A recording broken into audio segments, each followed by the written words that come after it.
அவங்க தட்டுல மட்டும் செயின் வச்சிருக்காங்க, நம்ம வைக்கலையே. ஆமா, இப்ப நாம என்ன பண்றது? சபை நடுவுல நம்ம தட்டுல மட்டும் செயின் இல்லைன்னா அவ்வளவு நல்லா இருக்காதுங்க. நல்லாதான் இருக்காது. இப்ப இங்க வந்து சொல்றத வீட்டுல கிளம்புறதுக்கு முன்னாடி சொல்ல வேண்டாம்? நீங்க முதல்ல சொல்லிருக்கலாம்ல என்கிட்ட. ஆமா, இதெல்லாம் நீ பாத்துக்க வேண்டிய விஷயம்.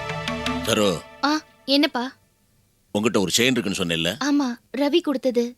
அதை போய் எடுத்துட்டு வா. வந்தா மாட்ட கொடு, நிச்சயதா தட்டுல வைக்க. சரிப்பா. லக்ன பத்திரிகை வாசிக்கிறேன். நிகழும் சித்திரபானு வருஷம் கார்த்திகை மாசம் பூர்வாட நட்சத்திரத்தில் அழகர்குளம் கிராமத்தைச் சேர்ந்த திருவாளர் சிதம்பரம் அவர்களது புதல்வி செல்வி விஜய் என்கின்ற விஜயலட்சுமிக்கும், சென்னையைச் சேர்ந்த திருவாளர் கதிரேசன் அவர்களின் புதல்வர் கோபி எனும் கோபிகிருஷ்ணனுக்கும் வருகிற தை மாதம் திருமணம் செய்வதாக பெரியோர்கள் முன்னிலையில் நிச்சயம் செய்யப்படுகிறது. வெத்தலை பார்க்க மாட்டீங்க.